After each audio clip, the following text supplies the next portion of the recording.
This lecture investigates the welfare impacts of tariffs and quotas where we assume some form of market imperfection exists. Perfectly competitive markets often serve as the benchmark for most analysis in economics. But often, to make policy recommendations, we have to investigate whether the general results are robust to perhaps a more realistic setting where market power exists. So we need to ask whether the general results we saw from the last couple lectures still hold in these settings, or whether protectionist policies can in general be welfare improving.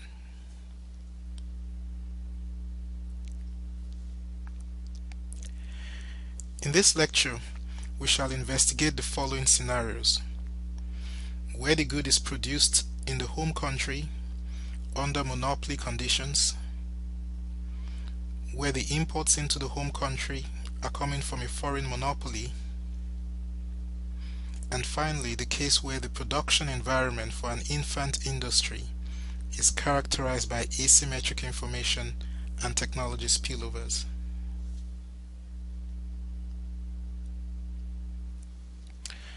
First, let's look at the case where the good is produced in a home country by a monopolist. We investigate the welfare effects of a tariff here. Intuitively, the following holds. Under autarky, the monopoly pricing decision is inefficient because of market power. With free trade, the monopolist faces competition from abroad, and if, as assumed, the home country has a comparative disadvantage, then free trade eliminates the market power and the inefficiency and maximizes the total surplus. If a tariff is now imposed within this setting, then we have simply duplicated the outcomes from the lecture that looked at the effects of tariffs when markets were competitive. For a small country, it reduces welfare, but for a large country, the results are ambiguous, though we have argued that it will more likely than not reduce welfare.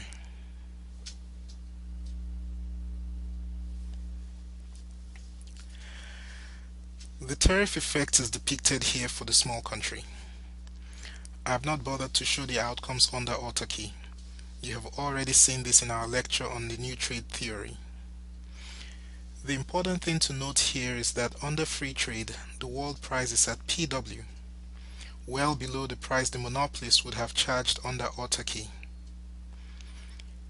Imports under free trade are M1, and with the tariff they fall to M2.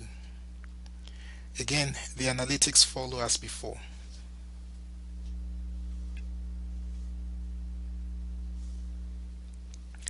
Similarly, for a large country, under free trade, the price is PW, and with the tariff imposed, the world price falls to PW prime, and imports now fall from M1 to M2, and the analytics follow as previously explained.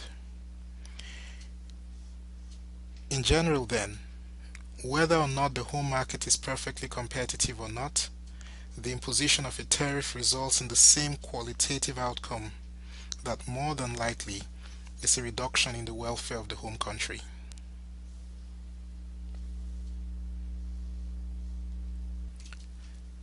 So what happens instead if we had a quota and not a tariff? The analysis here is a little more interesting.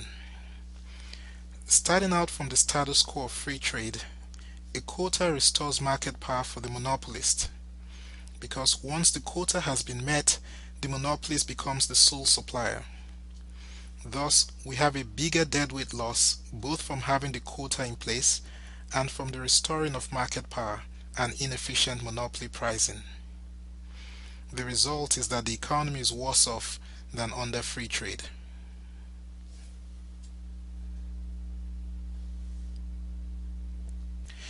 We depict this first for the small country.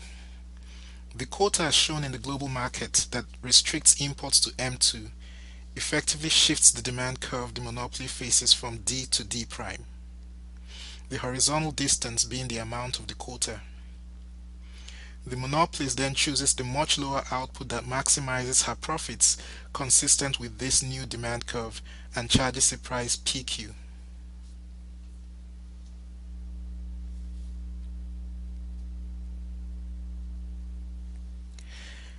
similar depiction holds for the large country. In this case, the quota of M2 also produces a terms of trade gain as the world price falls to PW prime, such that consumers face a higher price on imports that is mitigated by that. However, that's only relevant for the quota. Once that quota is met, the monopolist is the only producer in town, and profit maximization output choice creates a bigger deadweight loss. The conclusion then is that regardless of market structure, a quota reduces welfare, and this is even without qualification when the market is imperfectly competitive.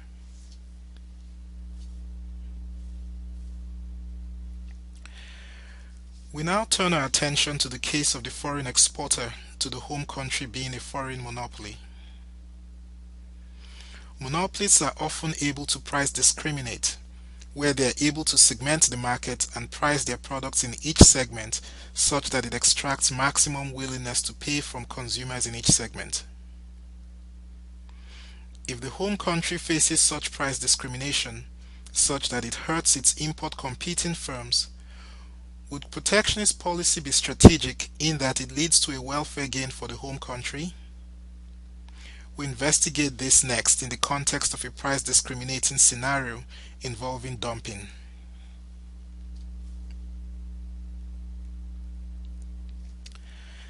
Dumping in international trade happens when an exporting firm prices its exports below the price it sells the same products on its local market, or below the average cost of producing the good. Dumping may be profitable for a foreign monopolist exporting to home, but this may be considered anti-competitive by the home country. Within the WTO, dumping is not acceptable, and an anti-dumping duty is permitted to be imposed on imports for proven cases of dumping. For this duty to be offsetting, it is set equal to the dumping margin, which is the difference between the monopolist's local price and the price it's selling in its export market to the home country.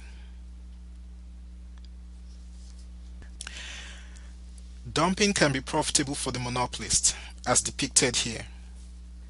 The monopolist faces two different demand curves, D1 in its local market and D2 in its export market, that is, home's demand for its product. Profitable price discrimination requires setting the marginal revenues equal to each other and then equal to the common marginal cost of producing. The result is the total output the monopolist would produce, which is Q1, of which it sells in its local market the output given by the first equality, Q2, at the price given by the local demand curve, which is P star. It then sells the rest of the output, Q1 minus Q2, at the price P double star, given by the demand curve in its export market at the output choice of Q1.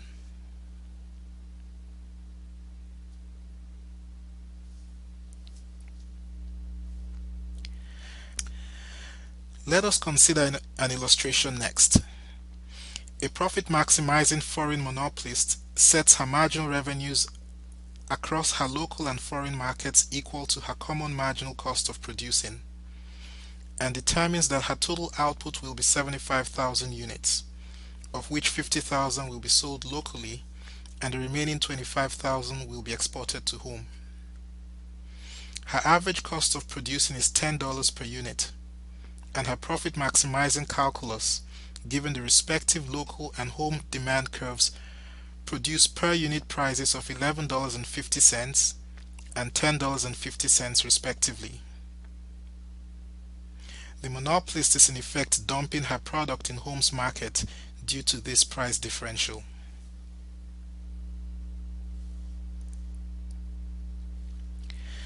The graphical depiction of this is seen here.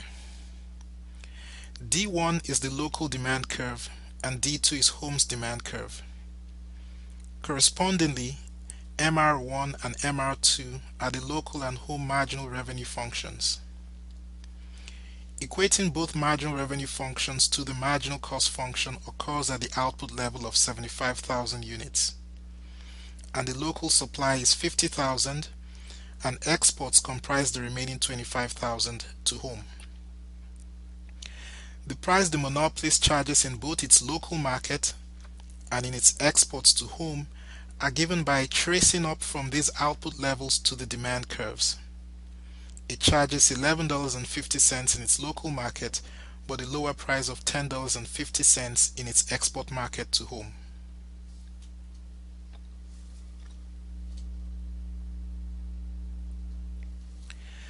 Why is this pricing strategy the best for the monopolist?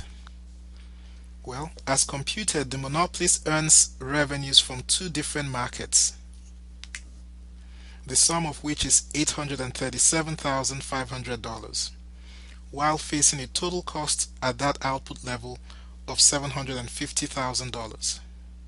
So profits are equal to $87,500.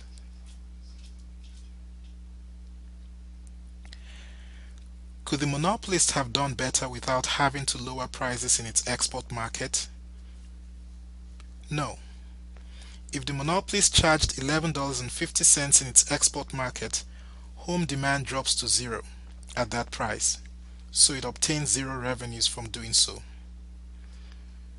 Alternatively, the monopolist could have produced only for local sales, in which profit maximization would have led it to produce an output of about 60,000 and charge a price of $10.25, which also is what the average cost would be. Thus, the monopolist simply breaks even if it does that. Dumping is therefore profitable for the monopolist.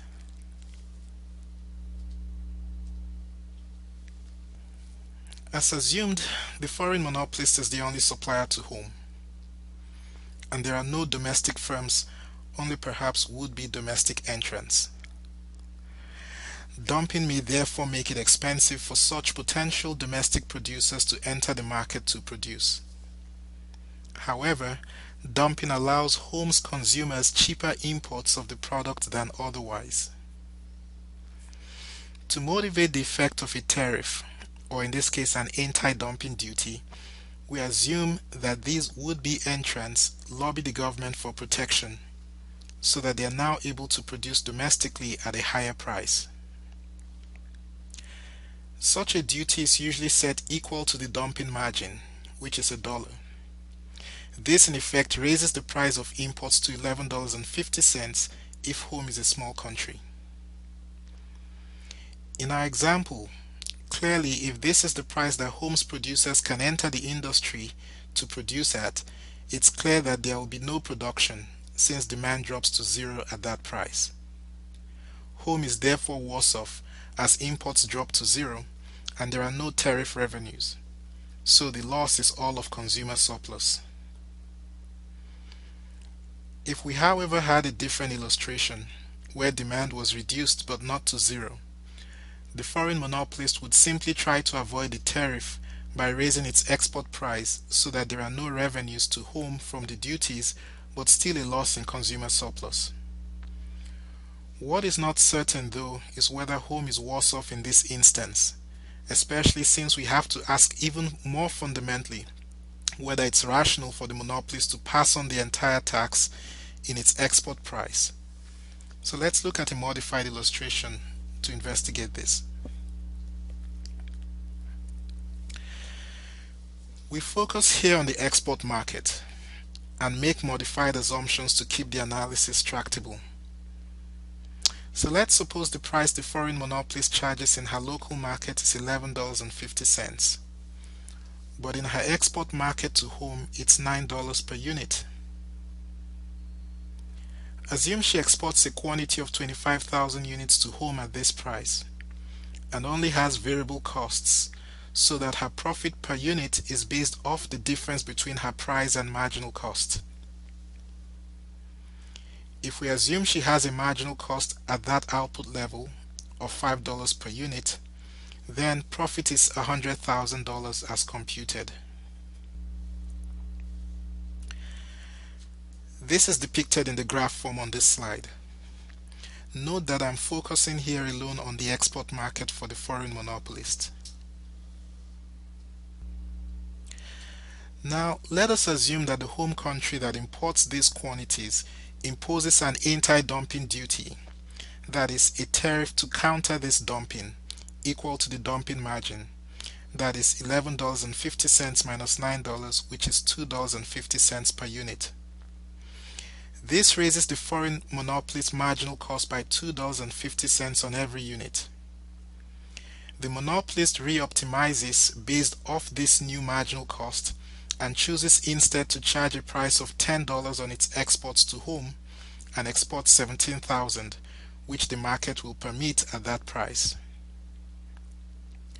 The monopolist's profit is now $59,500.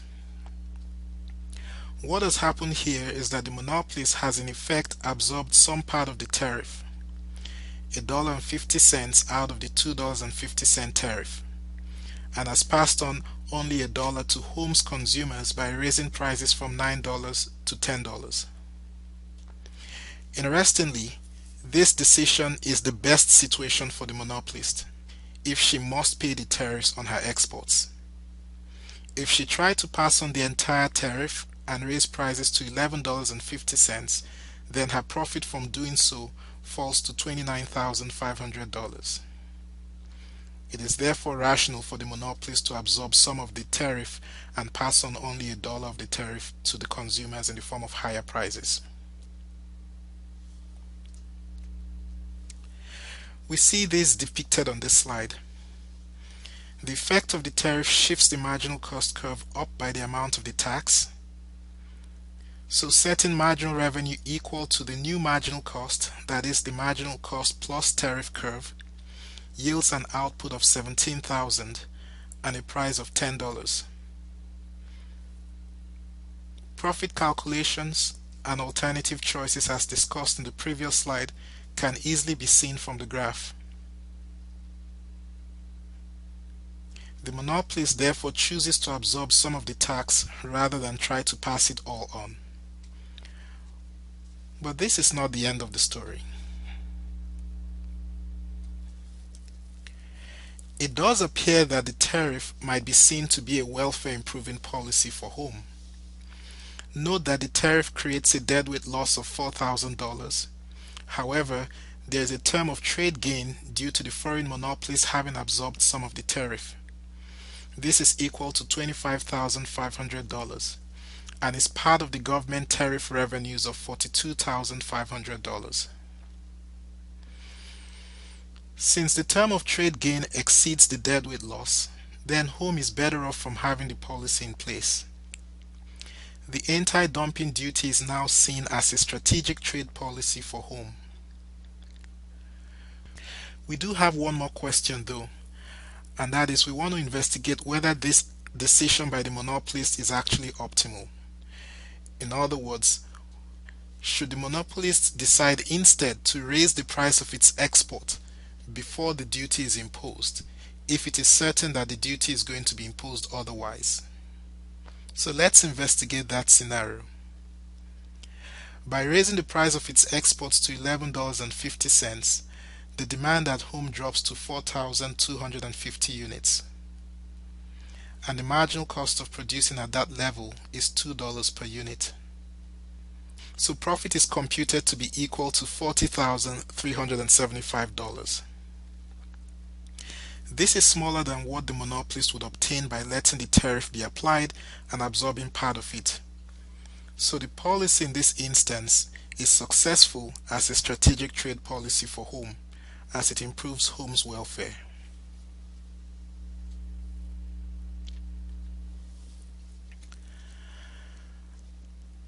Our final scenario for investigating the impacts of protectionist policies in imperfectly competitive market settings involves the home infant industry setting.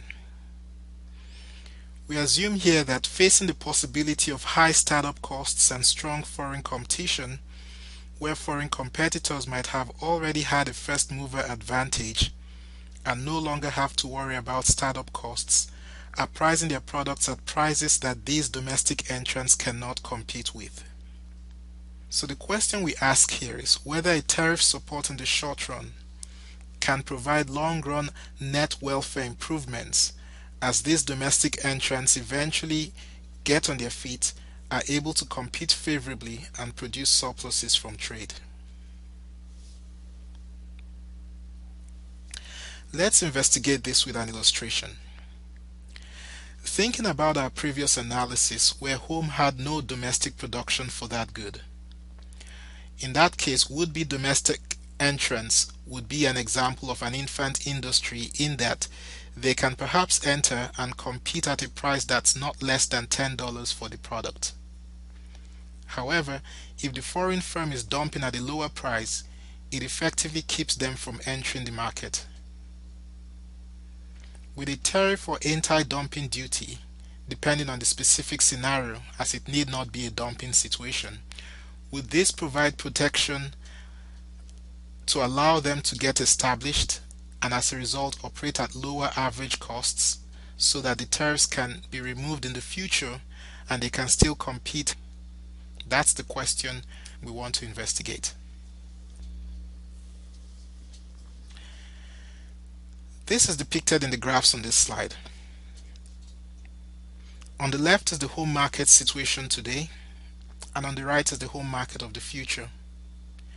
Today, average costs are high, and if the world price is at $9 per unit, no firms can operate profitably within the home country as domestic producers. They manage to operate and break even producing 4,000 units at a price of $10 per unit. So what they need today is a tariff that raises the price from $9 to $10 in their market.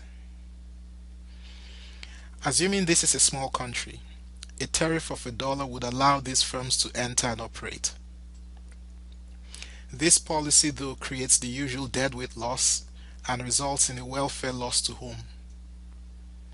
In the future, however, their marginal costs and average costs eventually fall as they learn to operate more efficiently. The tariffs are then removed and they are able to operate even with much larger output at the world price of $9 per unit. And thus, there is a surplus gained from producing here and no deadweight loss anymore.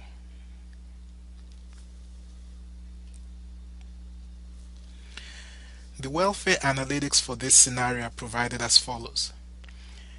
The deadweight loss from the tariff per period in the short run is $4,000, but in the long run the per period surplus is the surplus to producers, which was not existent previously, and this is $6,000.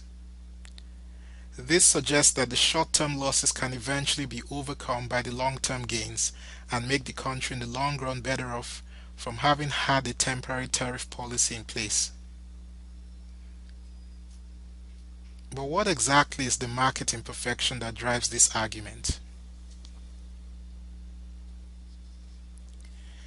There are two arguments for the tariff, and they are asymmetric information in capital markets and the possibility of externalities in production. In other words, there was really no reason for the would-be entrants or firms to seek protection in the form of tariffs, as they could simply have accessed capital markets for the funding needed to cover their losses today, so that when profitable in the future, they will be able to pay back. But the problem is there is no such guarantee that they will be profitable, and capital markets may not be willing to take such risks. Further, if it were also possible for any first movers in the domestic market to retain for their exclusive use all of the knowledge and setup costs incurred, there might be no problem. But in many industrial settings, such knowledge and even some of the setup costs become spillovers for second movers to take advantage of without incurring their typically large costs. The possibility of such spillover externalities creates perverse incentives, as no firm wants to enter in first in such settings. As a result, the argument is that government intervention mitigates these problems of asymmetric information and spillover externalities by providing the firms with protection that effectively allows them to enter the industry and become established, and as demonstrated, the long-run outcome is that welfare is improved for the country in question.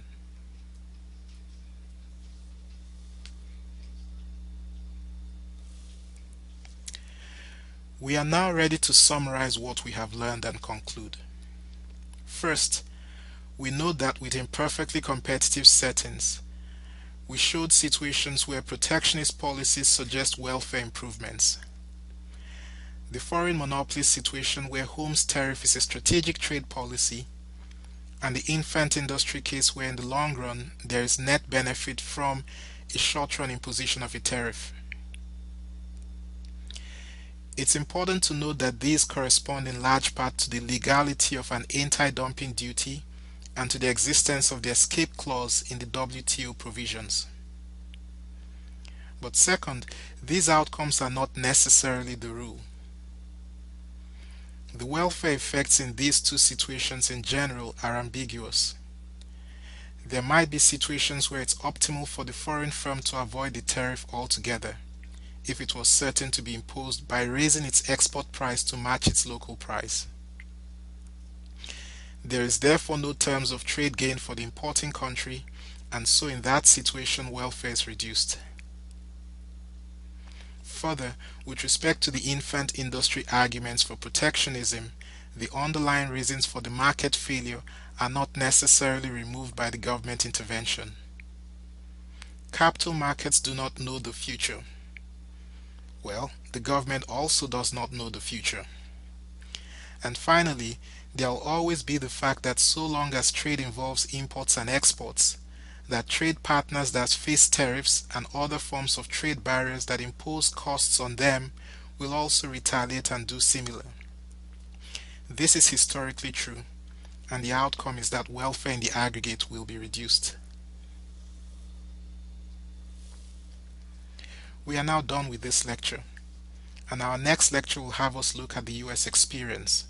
But first, make sure you've read through the chapters relevant to this and the last couple lectures, and take the quiz that's associated with this lecture.